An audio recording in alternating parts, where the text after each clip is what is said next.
पुन्हा एकदा तुमच्या आणि माझी शिक्षणाची दारं बंद करण्याचं काम सुरू केलेलं आहे।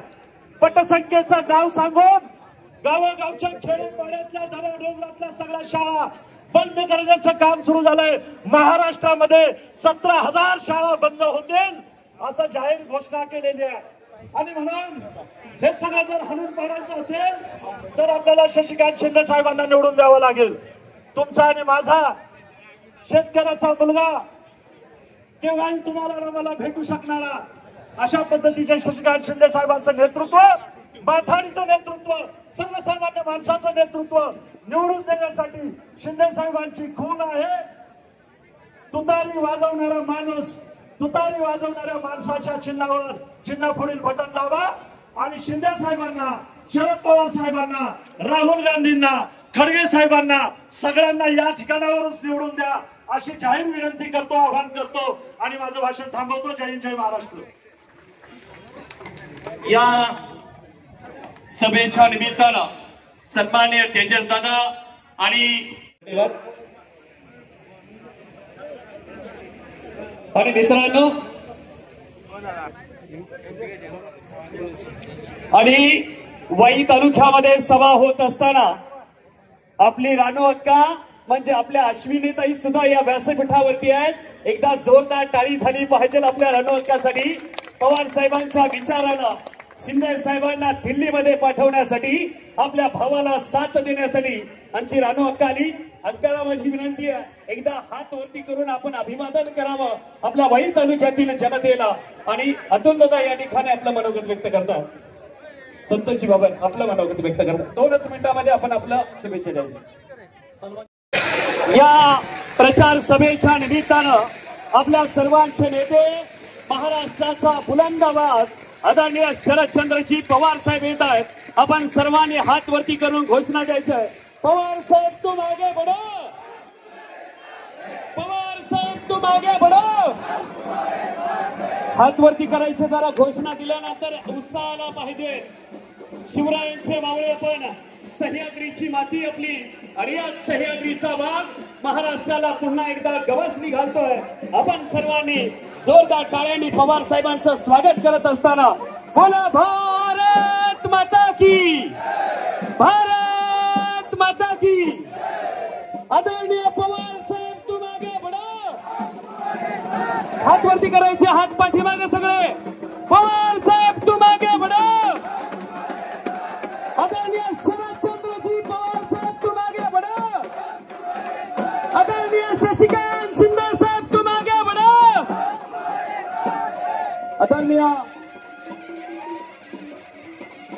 देश का नेता कैसा हो, साहब जैसा हो। देश का नेता कैसा हो, पवार साहब जैसा हो। देश का नेता कैसा हो, साहब जैसा हो। देश का नेता कैसा हो, पवार साहब जैसा हो। देश का नेता कैसा हो, देश का नेता कैसा हो।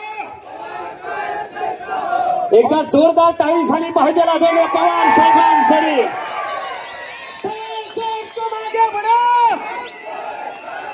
धन्यवाद। आपल्या सर्वांचे लाडके नेते, महाराष्ट्राचा स्वाभिमान, महाराष्ट्राची अस्मिता आदरणीय शरदचंद्रजी पवार साहेबांचं शिवागमन आपलं मी मनपूर्वक स्वागत करतो। आपल्या सातारा लोकसभा मतदारसंघाचे आपले अधिकृत उमेदवार आदरणीय शशिकांतजी शिंदे साहेब, सातारा जिल्ह्याचे माजी पालकमंत्री आदरणीय बाळासाहेब पाटील साहेब आणि दोस्तीच्या दुनियेतला राजा माणूस ज्यांनी या लोकसभा मतदारसंघाचं नेतृत्व केलं ते सिक्कीमचे माजी राज्यपाल श्रीनिवास पाटील साहेब, सन्माननीय सुनीलजी माने, सन्माननीय दीपकजी पवार आणि व्यासपीठावरील सगळी मंडळी। एकदा जोरदार टाळी झाली पाहिजे या सर्वांसाठी। धन्यवाद। सन्माननीय या राज्याचे माजी मुख्यमंत्री, कराड दक्षिणचे लोकप्रिय आमदार सन्माननीय पृथ्वीराज बाबा चव्हाण आणि वाई तालुक्याचं काँग्रेस कमिटीचं युवा नेतृत्व सन्माननीय विराजी शिंदे, आपण या ठिकाणी उपस्थित, आपलं मनापासून स्वागत। जोरदार टाळी सन्माननीय पवार साहेबांच्या निष्ठावंत शिलेदारासाठी आदरणीय शशिकांतजी शिंदे साहेब बोलतात। वही तालुक्याची, सातारा लोकसभेची, सन्मानाची, स्वाभिमानाची एकदा जोरदार टाळी आदरणीय शशिकांतजी शिंदे साहेबांसाठी.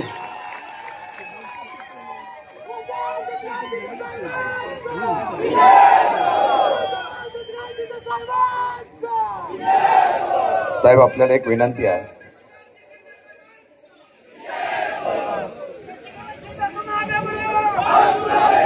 साहेब आपल्याला एक विनंती आहे. आपल्या रयत सेवक मध्ये काम करणारा एक कर्मचारी आहे. आवाजावर जरा बाजूला, पत्रकारांना जरा मदत करा. आपल्या बातम्या तिथं गेल्या नाही तर आपली प्रसिद्धी कशी व्हायची. आपल्याला विनंती आहे साहेब, एक रयत सेवक मध्ये काम करणारा कोळपे म्हणून तरुण आहे, प्रचंड आपल्यावर प्रेम करतो. त्यांनी एक कविता लिहिलेली आहे. उद्या त्याचं प्रकाशन होईल, फक्त आपल्या हस्ते त्याचं उद्घाटन व्हावयाची त्याची प्रामाणिक इच्छा आहे. उद्या युट्यूब वरती ती कविता आपल्याला पाहायला मिळेल. तो आमचा रयत शिक्षण संस्थेमध्ये शिकणारा आमचा तरुण पवार साहेब आपल्यावरती प्रेम करतो. ती कविता आपल्याला सुपूर्द करतो. एकदा जोरदार टाळी. उद्या आपण सर्वांनी युट्यूबला नक्की पहा. धन्यवाद. सातारा लोकसभा मतदारसंघाच्या महाविकास आघाडीचा उमेदवार म्हणून माझ्या प्रचाराच्या निमित्ताने या ठिकाणी वाईच्या पुण्यनगरीमध्ये या ठिकाणी आलेले माझं आणि तुमच्या सर्वांचं दैवत आणि उद्या देशाच्या असलेल्या परिवर्तना नादीचे खरे शिल्पकार आदरणीय पवार साहेब, त्याचबरोबर माजी मुख्यमंत्री आणि सातारा जिल्ह्यातल्या महाविकास आघाडीचे प्रमुख पृथ्वीराज चव्हाण साहेब, बाळासाहेब पाटील साहेब, श्रीनिवास पाटील साहेब, बालाजी पाटणकर, दीपकजी पवार, शफीक शेख, सारंग पाटील, सुने माने, सुरेश जाधव, सचिन मोहिते, संदीप देसाई, सुनील गव्हाणे, वर्षाताई देशपांडे, सर्व राष्ट्रवादीचे अध्यक्ष संजय जगदाळे, सतीश चव्हाण, सर्व व्यासपीठावर असलेले मान्यवर, आमचे दिलीप बाबर असतील, प्रसादजी सुर्वे असतील आणि गेले 8-15 दिवस मनापासून पवार साहेबांसाठी काम करणारे सर्व निष्ठावंत कार्यकर्ते, उपस्थित बंधू भगिनींनो, माझ्या पत्रकार मित्रांनो, आजची ही सभा पर ऐतिहासिक सभा आहे. खरं म्हणतं तर साहेब मी आपला धन्यवाद मानतो की मला आपण उमेदवारी जाहीर केली. खरं वरती जायचा नव्हता असा विषय आम्ही करत होतो. साहेब लोकांचं प्रेम काय तुमच्यावरचं आहे, लोकांची आपुलकी काय तुमच्याबद्दलची आहे. ज्यावेळेला उमेदवार म्हणून मी जाहीर झालो, अगदी महाबळेश्वर मध्ये 15 वर्षापूर्वी करणारा कार्यकर्ता म्हणून काम केलेला शशिकांत शिंदे असेल आणि खंडाळ्याच्या कोपऱ्यापर्यंत असलेल्या शशिकांत शिंदेने माझे सगळे नवीन चवंगडी घेऊन गावागावमध्ये गेलो. पूर्वीचा महाबळेश्वरच्या असलेल्या तापोळ्या खोऱ्यापासून महाबळेश्वर पाचगणीच्या लोकांचं आजही प्रेम 15 वर्षानंतर तसंच पाहायला मला मिळालं. आणि ते प्रेम पाहत असताना खंडाळा तालुक्यामध्ये सुद्धा खरं म्हणलं काही अडचणीतून नेते बरोबर नव्हते. सामान्य कार्यकर्त्याची ऊर्जा काय असते, इतका उत्स्फूर्तप्रमाणे सर्व लोकांनी त्या ठिकाणी प्रतिसाद दिला. अगदी काल परवापर्यंत 56 गावाच्या असलेल्या गावाचा दौरा करत असताना पसरणीच्या युवकांनी सुरू केलेली या ठिकाणची रॅली आणि 56 गावातला मिळालेला प्रतिसाद बघितल्यानंतर साहेब मी प्रामाणिकपणे सांगतो, अनेक जण म्हणतात की वाईचा मतदारसंघच हा उद्याचा खासदार ठरवणार आहे. आज सांगतो, कोणी काही सांगो, परंतु या वाई मतदारसंघामध्ये सर्वात सातारा जिल्ह्यातलं मताधिक्य हे महाविकास आघाडीला या ठिकाणी मिळेल अशा प्रकारचा या ठिकाणी आपला शब्द देतो. कारण गावागावामध्ये फिरल्यानंतर लोकांचा आत्मविश्वासाने प्रेम बघितलं आणि अशा प्रकारचं प्रेम पाहिलं. हाय भिलारे साहेबांचं लक्षात आहे. तर माथाडी कामगारचा मस्कू बोडके माने इथं आमचे भाऊ गायकवाड वगैरे आहेत, अनेक माथाडी कामगार आहेत. माथाडी कामगार अण्णासाहेब पाटील साहेबांचा आणि शिवराव पाटील साहेबांचा विचार, तुमचं प्रेम आजही विचारलेला नाही. तो कायम तुमच्यावर अशा प्रकारचा मी इथं ग्वाही देतो. कारण खंडाळ्यामध्ये माथाडी कामगार फार मोठ्या प्रमाणात आहे, वाईमध्ये आहे. खरं म्हणलं तर आजच्या सभेच्या निमित्ताने इतक्या मोठ्या संख्येने आपण आलेला आहात. अगदी हृदयापासून तुमचा आभार व्यक्त करतो. आणि गावागावामध्ये जाताना लोक जे म्हणत होते त्याला शब्द देताना एवढंच सांगतो, माझ्या नेत्यांनी दाखवलेला विश्वास सार्थ करताना सर्वसामान्याच्या असलेल्या खंडाळ्यातल्या लोकांच्या आणि तरुणांच्या प्रश्नापासून ते पुनर्वसनाच्या प्रश्नापासून, धोमचं पाणी आलं, धोम बलकडूचं पाणी आलं तरी अनेक गावांना ज्या ठिकाणी पाणी मिळत नाही अशा प्रकारची मागणी होत असताना सुद्धा आसवली असेल, कनेरी असेल, लोम असेल, त्याचबरोबर त्या ठिकाणची असलेल्या गुळूम, विळेंग, चांदण या सर्व भागामध्ये लोकांची आजही अपेक्षा आहे की आम्हाला पाणी मिळालं पाहिजे. मी एवढंच सांगेल, जागच्या जागी बैठका घेऊन तिथल्या तिथे निर्णय घेण्याची क्षमता असलेला कार्यकर्ता म्हणून शशिकांत शिंदे निश्चित तुमच्या या विश्वासाला पात्र होईल, हा विश्वास या ठिकाणी देतो. खरं म्हणतं तर आज सातारा जिल्ह्यामध्ये 2 सभा होत आहेत.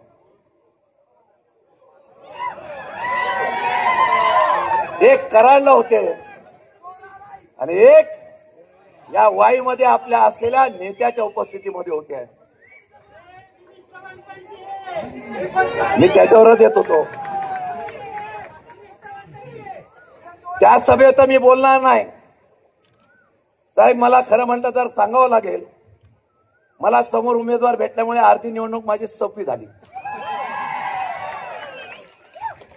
गावात गेल्यानंतर मी नमस्कार केल्यानंतर लोक म्हणतात हा उमेदवार रोज भेटेल, हा उमेदवार तुमच्यासाठी शब्द मांडेल, हा उमेदवार तुमच्यासाठी काम करेल. असा विश्वास ज्यावेळेला समोरून मतदारच सांगतो तिथेच निकाल लागतो. आणि हे करत असताना मला आठवण आहे, हा जिल्हा चव्हाण साहेबांचा आहे, हा जिल्हा लक्ष्मण तात्यांचा आहे, किसनवीरांचा आणि मदन आप्पांचा सुद्धा. तात्या पवार साहेब किती प्रेम करत होते याची प्रचिती वाईच्या सर्व नव्हे तर सातारा जिल्ह्याला सुद्धा माहिती आहे. अध्यक्ष होते. महाराष्ट्रामध्ये निवडणूक झाल्यानंतर सर्व खासदार आणि आमदार आणण्याची किमया तात्यांनी करून दाखवली. आज ते नाही आहे पण त्यांचे विचार आपण झोपूया. मदन आप्पा मी साक्षीला आहे, जेव्हा काटावरचं सरकार होतं तेव्हा नारायण राणे फार मोठ्या प्रमाणात पक्ष फोडण्यासाठी प्रयत्न करत होते. एक आप्पा असे होते की त्यांच्याकडे बघून साहेबांनी सर्व बाजूला ठेवलं आणि या राज्याचा राज्यमंत्री करण्याचा इतिहास सुद्धा या पवार साहेबांनी निष्ठावंताच्या माध्यमातून करून दाखवला. म्हणून त्यांचे विचार जपणारे आपण लोक आहोत. गेल्या 2-3 दिवसापासून चव्हाण साहेबांच्या बद्दल फार बोललं जात आहे. ज्याला त्याला चव्हाण साहेबांची आठवण यायला लागली. खरं म्हणतात तर चव्हाण साहेबांचा विचार हा ज्यांनी पहिल्यापासून मानसपुत्र म्हणून या ठिकाणी जपला तो नेता माझ्या व्यासपीठावर आहे. त्यामुळे ह्या सातारा जिल्ह्याची निवडणूक जी आहे ही चव्हाण साहेबांच्या नावाने जिंकली शकते. हा विचार आल्यामुळे ज्यांनी कधी चव्हाण साहेबांच्या त्या असलेल्या समाधीकडे गेले नाही, ज्यांनी कधी चव्हाण साहेबांचा विचार या ठिकाणी जपला नाही, आज सुद्धा करायला सभा होत असेल. मला माहित नाही चव्हाण साहेबांच्या समाधीवर जातील का नाही. कदाचित आता चव्हाण साहेबांच्या समाधीवर गेल्याशिवाय सातारची निवडणूक जिंकणार नाही अशा बाकीची परिस्थिती दिसते.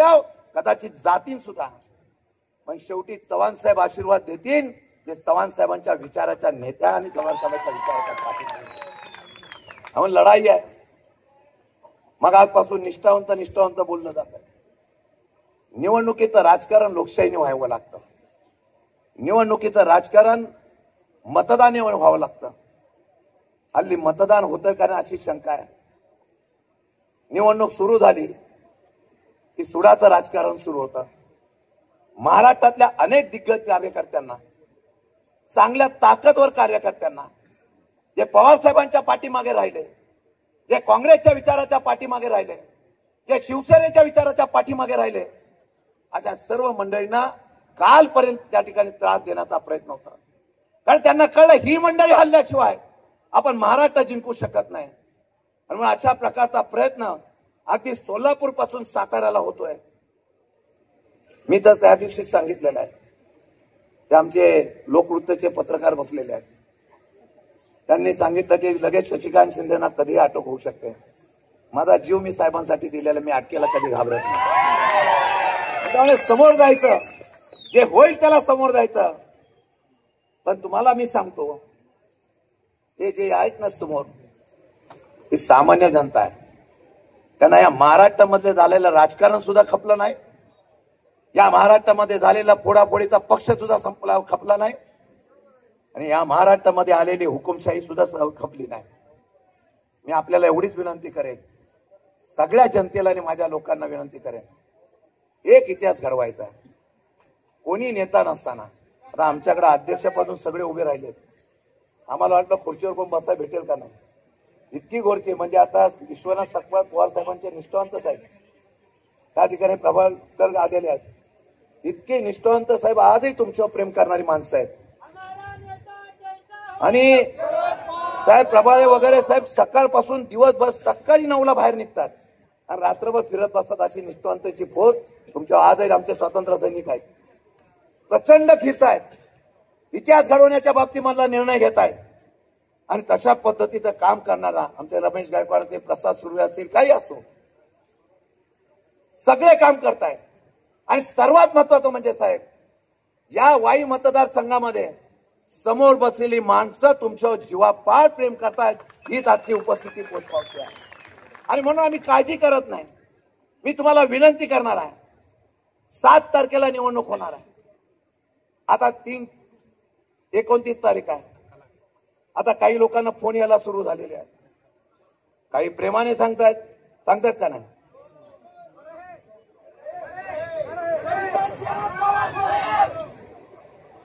लोक पण हुशार आहेत साहेब.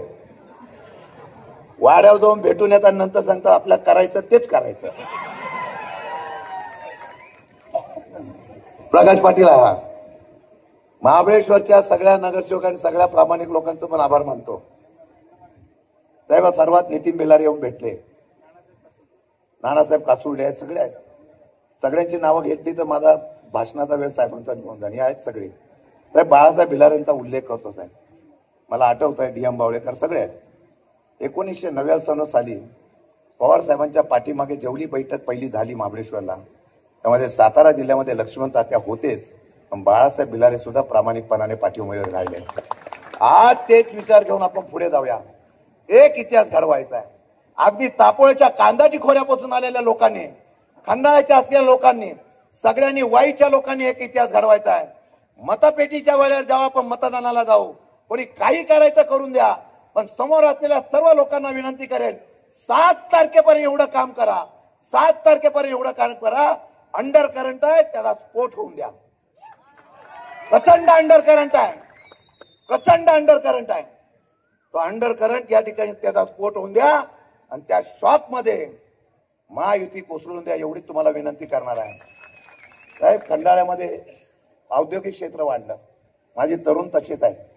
मी त्यांना शब्द दिलाय, आमच्या लोकांच्या मागण्या काय, IT पार्क. साहेबांना काय आवश्यक नाही. साहेबांनी एक शब्द टाकला की साताऱ्यामध्ये IT पार्क आला. साहेबांनी एक शब्द टाकला की इंडस्ट्री एरिया आडेल. म्हणून माझ्या सर्वांना विनंती आहे, माझा हा नेता पृथ्वीराज बाबा, सगळे श्रीनिवास पाटील साहेब वगैरे सगळी मंडळी, आम्ही आता लढतोय या महाराष्ट्राच्या स्वाभिमानासाठी. आम्ही लढतोय या देशाच्या लोकशाहीसाठी. आणि म्हणून या सर्व गोष्टीचा विचार करून हात जोडून विनंती आहे, 7 दिवस असं काम करा, अशा पद्धतीने काम करा, इतिहास घडवा. तो इतिहास असा घडूया की आजही चव्हाण साहेबांचा जिल्हा, आजही शरद पवार साहेबांचा जिल्हा, चव्हाण साहेबांच्या जलसंपदा मंत्री शशिकांत जयवंत शिंदे, आपले माजी पालकमंत्री सहकार मंत्री आदरणीय बाळासाहेब पाटील, भारत माझा देश आहे म्हणणारे आणि श्रममुक्ती दलाचे मुख्य आदरणीय भारत पाटणकर, मोहिते, शेलार, सुरेश जाधव, ही विचारपीठ आणि मित्रो, तारीख आहे 7, धरायचा हात, दावायची मशाल आणि घ्यायची तुतारी. सकाळी सकाळी नका जाऊ दुपारी, आणि गेला दुपारी तरी धरायची तुतारी. माथाडी कामगाराच्या पोरगात 1999 साली आम्ही दोघं बी तुमच्या दारात आलो. जावली आणि महाबळेश्वर एक होतं. कोरेगाव नव्हतं, सातारा नव्हता, शिरवण नव्हतं, लोणंद नव्हतं. पण नव्यानं लोणंद आलं आणि झाला आनंद. आता नव्यानं काय आहे, पहिलं जावली, नंतर कोरेगाव. जावली 1, कोरेगाव 2 आणि वर सोडून सातारा. पठाणकोटचं दाबायचं. त्याच्यावर चिन्ह काय आहे आणि फोटो कोणाचा आहे? अरे मगाशी म्हणलं शाहीर रोजच दिवा. अरे हे दिवा नाही, हे चंद्र आहे. सगळ्याला धावतो दिवा, एक दोन धावतो. शरदचंद्र, शशिकांत मध्ये चंद्र. 99 साली मिळाली संधी, साहेबांनी दिली संधी, सोडली संधी नोकरी. आलो तुमच्या दारात, मागितली मतं, घेतलं खांद्यावर, दिलं दिल्लीला पाठवून. 2004 2009 साहेब म्हणले थांब. थांबलो. पुन्हा गेलो हिमालयात, वाजली नाही थंडी. तुमच्या प्रेमाची उभूती, आलो माघारी. आणि पुन्हा म्हणले साहेब धर. धरलं की आता तुम्ही धरायचं कुणाला? शशिकांतला. आपला शशिकांत आहे. विठ्ठलाच्या देवळात एखादा म्हातारा पागोडवला, विणा घालतो गळ्यात आणि इट्टल इट्टल करून पारा घेतो. पारा तास दीड तास म्हातारा थकून जातो.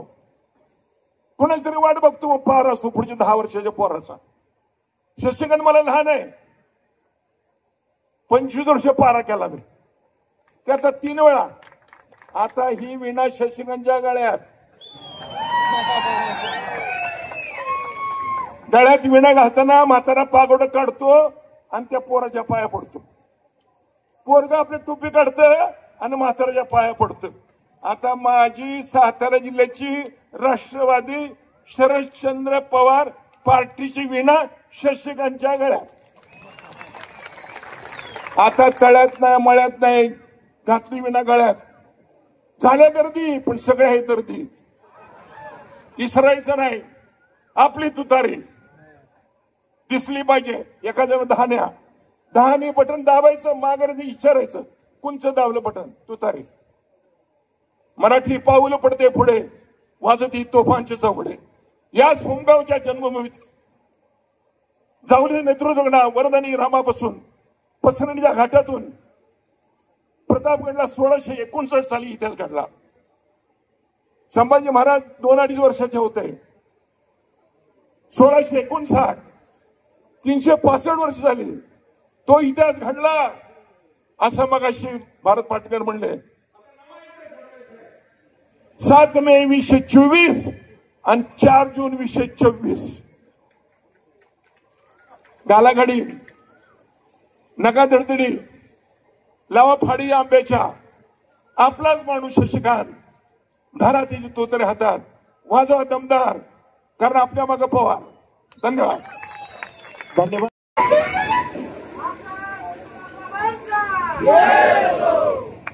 आदरणीय खासदार शरदचंद्रजी पवार साहेब, खासदार श्रीनिवासजी पाटील, जिल्ह्याचे माजी पालकमंत्री आमदार बाळासाहेब पाटील, महाविकास आघाडीचे, इंडिया आघाडीचे, राष्ट्रवादी काँग्रेस शरद पवार गटाचे लोकप्रिय उमेदवार आमदार शशिकांतजी शिंदे, सुरेशराव जाधव, सुनील माने, सुनील मोहिते, डॉक्टर भरत पाटणकर, वर्षा देशपांडे, व्यासपीठावरील सर्व मान्यवर आणि वाईच्या विराट सभेकरता उपस्थित आपण सर्व बंधू भगिनी आणि युवक मित्रांनो, या सभेची उपस्थिती पाहिली तर नरेंद्र मोदींची 3री निवडणूक आहे. आणि या निवडणुकीमध्ये जनतेच्या प्रश्नाची चर्चा करायचं सोडून नरेंद्र मोदी कुठेतरी ही निवडणूक भरकटायचा प्रयत्न करतायत. माझी कमाल अपेक्षा होती की मोदींनी आपल्या 10 वर्षाच्या कारकिर्दीत त्या ठिकाणी सादर केला पाहिजे. त्यांनी अनेक आश्वासने दिली होती, त्यातली काही पूर्ण झाली नाही. तुम्ही ती आश्वासनं का पूर्ण करू शकला नाही? आता तरी पूर्ण करणार आहे का? तर सगळे आश्वासनं जुबले होते. लोकांची अपेक्षा आहे दरवर्षी 2 कोटी रोजगार, 10 वर्षामध्ये 20 कोटी रोजगार, 15 लाख. तुम्ही एकही आश्वासन पूर्ण केलं नाही. का केलं नाही तेही सांगत नाही. आणि आता नुसती घोषणा दिली 400 पार, पण तुम्ही चर्चा मात्र काँग्रेसच्या जाहीरनाम्याची करताय. तुम्हाला जर 400 पार मिळाला असतील तर मग आमच्या जाहीरनाम्याची, विरोधी पक्षाच्या जाहीरनाम्याची चर्चा करायची. न बोललेले, आमच्या जाहीरनाम्यामध्ये नसलेले विषय आमच्या तोंडात घालून तुम्ही त्याची चर्चा करताय. तर अर्थ स्पष्ट आहे, नरेंद्र मोदींचा आणि भारतीय जनता पक्षाचा आत्मविश्वास ढळलेला आहे. त्याला ही निवडणूक जिंकता येणार नाही याची खात्री झालेली आहे. म्हणून अनेक सभा घेत आहेत, पण काय 500-500 रुपये देऊन माणसं आणायचं चाललंय. अमरावतीच्या सभेचा एक व्हिडिओ व्हायरल होतोय. महिला एका माणसाची वाद घालतीये, पाकिटात 300 रुपये, आम्हाला 700 सांगितले होते. कुणी मध्ये गडप केले, माणसाचं नाव पण सांगितलंय की तो कॉन्ट्रॅक्टर होता, त्याने तर आमच्याकडनं 700 दिले, तुम्हाला 300 दिले. की आज तुम्हाला पैसे देऊन माणसं आणल्याशिवाय सभेला माणसं येत नाहीत. लोकांच्या अपेक्षा आहेत की जनतेचे प्रश्न आहेत त्याचं बोला. आज ही निवडणूक 5 मुद्द्यावर होणार आहे. या देशातली बेरोजगारी, आमचा युवक पालकांनी जमीन विकून आईने दागिने गहाण ठेवून पैसे गोळा करून पोराला इंजिनियर केले असते.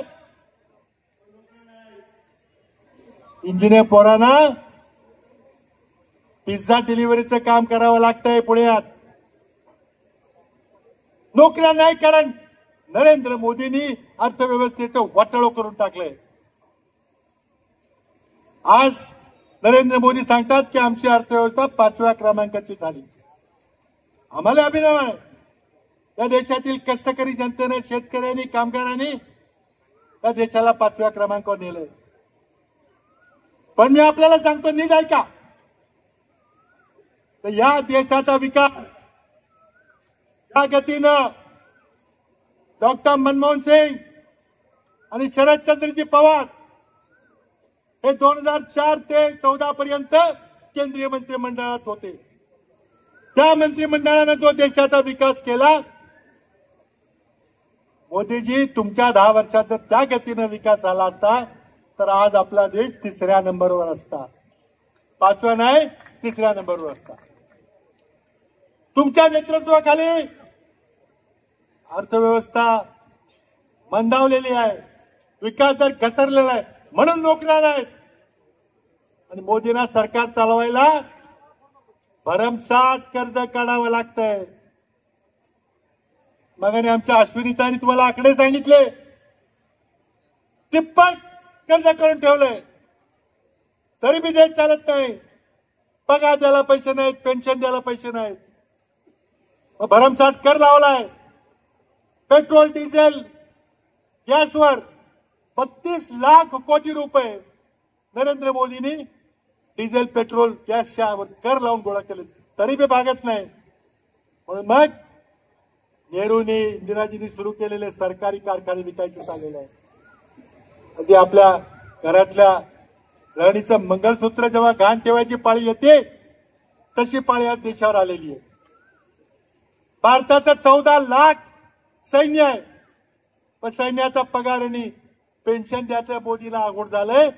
तर रेग्युलर आर्मी बंद करून 3 वर्ष कॉन्ट्रॅक्टवर आता आर्मी उभी करायची. अग्निवीर 19 वर्षाच्या पोराला घेतलं, त्याचं ट्रेनिंग केलं, कवायत केली, शस्त्राचं ट्रेनिंग दिलं आणि 3 वर्षाला सोडून दिलं. त्याला डिग्री नाही, पेन्शन नाही, मेडिकल फॅसिलिटी नाही. काय करेल तो पोरगा? त्याला फक्त बंदुकीचं ट्रेनिंग येते. काय तुम्ही वाटोळं करून टाकलं देशाचं. आज देशाच्या सुरक्षेबद्दल नरेंद्र मोदी बोलत नाहीत.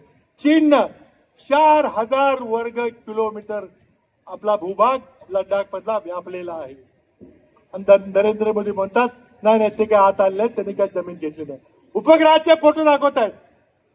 चीन रस्ते बांधते, पूल बांधते, नवीन नवीन शहरं लडाख मध्ये आपल्या भूमिपूज करते, पण नरेंद्र मोदींची बोलायची तयारी नाही.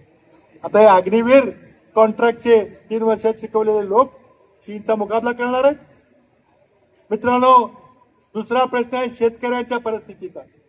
मोदींनी शेतकऱ्यांना न विश्वासात घेता, पार्लमेंटला न विश्वासात घेता 3 कायदे बदलून टाकले. आपल्या बुटभर मित्रांचा फायदा करता देशात प्रचंड मोठं आंदोलन झालं. वर्षभर आंदोलन चाललं. 700 लोकांचे त्या ठिकाणी जीव गेला, तरी बलिदान दिलं. शेवटी नरेंद्र मोदींना माघार घ्यावी लागली, ते कायदे परत घ्यावे लागले. देशाच्या शेतकऱ्यांनी नरेंद्र मोदी सरकारच्या नाक मातीत रगडले. मोदींचा अपमान झाला आणि त्या अपमानाचा बदला घेण्याकरता शेतकऱ्यावर तुम्ही आता सूड घेताय. जरा शेतीच्या मालाला दर चांगले आले की लगेच तुम्ही निर्यात बंदी करताय. साखरेवर निर्यात बंदी, गव्हाची निर्यात बंदी, तांदळाची निर्यात बंदी. कांद्याला 40 रुपये किलो दर असताना तू एकदम निर्यात बंदी करून 7 रुपये आणलं. काय वाटत असेल ते शेतकऱ्याला? आणि आज तुम्ही फक्त गुजरात मधला कांदा निर्यात करायची हा निर्णय घेतलेला. फक्त गुजरातचा, महाराष्ट्रातला नाही. आज तुम्ही निर्णय घेतलाय 1,33,00,000 रुपयाचं तेल आयात करायचा निर्णय घेतलाय. सोयाबीनचे दर मुद्दाम तुम्ही पाडले. शेतकऱ्यावर सूड घ्यायचं चाललेलं. मतदान करताना सगळ्या गोष्टींचा विचार करावा लागेल. 4था मुद्दा भ्रष्टाचाराचा आहे. प्रचंड मोठा अपराध. निवडणूक रोख्यातून हजारो कोटीचा भ्रष्टाचार, जगातला सर्वात मोठा स्कॅम नरेंद्र मोदींनी केला. Cashless corruption. नोटबंदीमुळे तर जीएसटीमुळे आणि लॉकडाऊनमुळे देशाचं वाटोळ झालं, लघु उद्योगांचं वाटोळ झालं, रोजगार पेटला. पण नरेंद्र मोदींनी मात्र कॅशलेस करप्शन आणलं. नुसतंच आर्थिक करप्शन नाही तर नैतिक करप्शन. महाराष्ट्रामध्ये जे सरकार पाडली, शिवसेनेचं सरकार पाडलं, राष्ट्रवादीचं सरकार पाडलं. अरे त्या सगळ्या कृत्याला नरेंद्र मोदींचा राजाश्रय होता. नरेंद्र मोदींच्या परवानगीने सगळं घडलेलं आहे. तुम्ही सांगताय न खांगवा न खाणे दूंगा, याच्यापेक्षा मोठा भ्रष्टाचार नाही. म्हणून मग शेवटचा मुद्दा, आपला देश आता हुकुमशाहीकडे चाललेला आहे. 370 खासदार पाहिजे, 400 पार पाहिजे. का पाहिजे? काही खासदार भाजपचे बोलले आम्हाला संविधान बदलायचं आहे. आज डॉक्टर बाबासाहेब आंबेडकरांच्या संविधानामुळं नुसताच आंबेडकरी जनतेला नाही, नुसताच ओबीसीला नाही, तुमच्या आमच्यासारख्या बहुजन समाजाला देखील लाभ मिळालेला आहे. 47 पूर्वीची काय परिस्थिती विचार करा. त्या राज्यघटनेमुळे आपल्याला समान अधिकार, समान न्याय मिळालेला आहे. ती राज्यघटना बदलायची आहे. जेव्हा राज्यघटना तयार होत होती तर RSS वाले म्हटले की नव्या राज्यघटनेची काय गरज आहे, आपल्याकडे मनुस्मृती आहे. त्यांना पुन्हा वर्ण व्यवस्थेवर आधारित समाज व्यवस्था आणायची आहे. आपण डोळ्यात तेल घालून तर निवडणुकीमध्ये शशिकांत शिंदे यांना निवडून दिलं नाही तर पश्चाताप करायची वेळ येईल. माथाडी कामगारांचा मुलगा, तुमच्या शेजारच्या जावली खोऱ्यातला हा युवक आज तुम्हाला दररोज हाक माराल तेव्हा तुमच्या हाकेला ओ द्यायला भेटायला येईल. आज विरोधी पक्षाच्या उमेदवारांना 5व्या वेळेला तिकीट मिळतंय. 5व्यांदा दिलं तिकीट. 15 वर्षात तुम्हाला कधी भेटले? 15 वर्षात तुमच्या सुखदुःखात कधी सहभागी झाले? निवडणूक आले की लगेच पुन्हा जायचं, छत्रपती नाव सांगायचं, पुन्हा तिकीट घ्यायचं. आता सातारा लोकसभा मतदारसंघातली जनता, वाईची जनता, आमच्या कराडपाट्याची जनता बिलकुल आता त्या भूलथापांना बळी पडणार नाही. सरकारने कितीही प्रेशर टाकलं, मोदींनी आणखी 2 सभा घेतल्या तरी काही उपयोग होणार नाही. चंद्रशी पवार साहेब बोलतात. एकदा जोरदार टाळी आपल्या सह्याद्रीसाठी.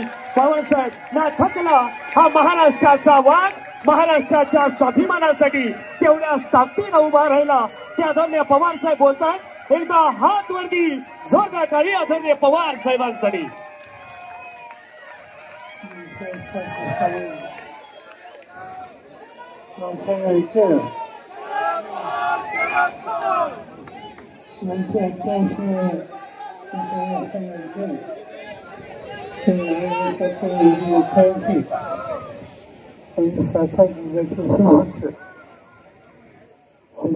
चव्हाण सातारा जिल्ह्याचे सुपुत्र आणि सिक्कीमचे माजी राज्यपाल श्री पाटील यांना वरच्या वर्षाने निवडणुकीचा निकाल तुम्ही लोकांनी केलेला आहे. ते त्या संयुक्त आघाडीचे उमेदवार शशिकांत शिंदे, आमदार बाळासाहेब पाटील व्यासपीठावर उपस्थित असलेले विविध पक्षांचे नेते आणि बंधू भगिनींना, लोकसभेची निवडणूक आली आणि देशामध्ये एक वेगळं चित्र निर्माण झालं. त्याचं महत्वाचं कारण की या देशामध्ये निवडणुकीच्या संबंधीची चिंता लोकांना वाटते. त्याचं महत्वाचं कारण या महाराष्ट्राचं नेतृत्व प्रधानमंत्री नरेंद्र मोदी आज ते या जिल्ह्यात आहे. आज उद्या महाराष्ट्रामध्ये अनेक ठिकाणचे जात आहेत. सोलापूरला गेले, लातूरला जातात, पंढरपूरच्या आसपास जातात, कराडला येतात, पुण्याला जातात, आजूबाजूला आणखीन काही ठिकाणी जात आहेत. त्यांनी मनावर घेतले आणि त्यांच्या लक्षात आले की हा महाराष्ट्र एका वेगळ्या रस्त्यात जाणार आहे आणि चुकीची गोष्ट, चुकीचं राजकारण करण्याच्या संबंधीची ज्यांनी पावले टाकली त्यांच्या हातामध्ये लोकांचा पाठिंबा येणार नाही. आणि त्याची जाऊया, वेगळं सांगूया आणि लोकांच्या मनामध्ये नसलेल्या गोष्टी आणून हा राज्याचा, या देशाचा कारभार हा आपल्या हातात देण्याचा प्रयत्न केल्याशिवाय गत्यंतर नाही या निष्कर्षाची ती आली. ते आणि त्यांचे दिल्ली राज्यात त्यांचं अमित शहा बघितलं असायची ते हिंसात महाराष्ट्रामध्ये भाषण करतात. ते भाषण केलं त्या ठिकाणी की शरद पवारांनी काय केलं त्याची गमतीची गोष्ट. हे ग्रस्त आता देशाचे गृहमंत्री आहेत आणि ते राज्यात जाऊन लोकांच्या समोर आपण काही दिवे लावले हे सांगत नाही. दुसऱ्यांनी काय केलं हा प्रश्न विचारतात. आणि विशेष असेने जो प्रश्न विचारला की शेती आणि शेतकऱ्यासाठी काय केलं, हे आम्ही त्यांना एवढं सांगू इच्छितो. 2004ला माझ्याकडे देशाच्या शेती खात्याचं काम आहे. मनमोहन सिंग हे देशाचे प्रधानमंत्री होते. राष्ट्रपती भवनमध्ये शपथविधी झाला. मी शेती मंत्र्याची शपथ घेतो आणि शपथ घेऊन घरी आलो.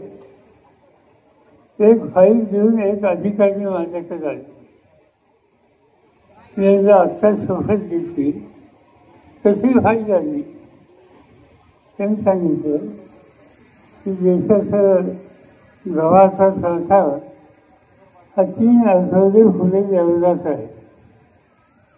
देशामध्ये 2 महिने फुले एवढी साखर आहे. आणि देशामध्ये इतर सर्व धान्य 1.5 महिन्यापेक्षा जास्त फुलणार नाही इतकंच आहे. आणि त्याला मार्ग एकच आहे की अमेरिकेवरनं धान्य आणायचं, ब्राझीलवरनं धान्य आणायचं. माझ्या मनात गोष्ट आली की हा काही आयुष्य विमान राखणाऱ्या लोकांचा देश, या देशाचा कष्टकरी शेतकरी अहोरात्र मेहनत करतो, उत्तम धान्य पिकवतो आणि त्याला परदेशाचं धान्य आणायला लागायचं. ही गोष्ट संशोधनाची नाही. मी त्याच्या फाईलला सही केली नाही. दुसऱ्या दिवशी डॉक्टर मनमोहन सिंगांचा फोन आला आणि त्यांनी सांगितलं की पवार साहब जो फाइल आपके पास भेजी है तो आपने देखी? हाँ देखी. बहुत गंभीर स्थिति जो देश में फायदा हो जाएगी. आप जल्दी से जल्दी ये फाइल साइन करके क्लियर करिए. पण माझी अस्वस्थता केली नाही. या लोकांचे आश्रमाचे राज्य होते आणि त्या संबंध काळामध्ये या देशाला गरज असेल तेवढं अन्नधान्य पिकू शकत नाही. ती काही देशाची प्रशिक्षण नाही. आणि लोकांनी निकाल घेतले. निकाल हे घेतले शेतीमालाची किंमत वाढवायची, शेतकऱ्याच्या डोक्यावर कर्ज कमी करायचं, त्याला नवीन बियाणं द्यायचं आणि त्याच्या जीवनात परिवर्तन होईल अशा प्रकारचे निर्णय घेतले. असे निर्णय घेतले आम्ही. आणखी काही दिवसांना वाचले आम्ही की यवतमाळ जिल्ह्यामध्ये एका शेतकऱ्याने आत्महत्या केली. शेतकरी आत्महत्या करतो याचा काही अर्थ आमच्या धोरणामध्ये कुठे संशय आहे, कुठे चूक आहे आणि त्याचा खोलात गेला पाहिजे, तो निर्णय बदलला पाहिजे. मी प्रधानमंत्र्यांना विनंती केली की शेतकरी आत्महत्या करतो ही काही लहान सहान गोष्ट नाही. त्यांनी का आत्महत्या केली ते आपण दोघांनी जाऊन बघितलं पाहिजे.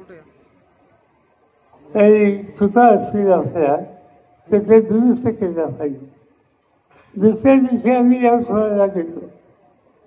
त्या शेतकऱ्याच्या घरी गेलो ज्यांनी आत्महत्या केली.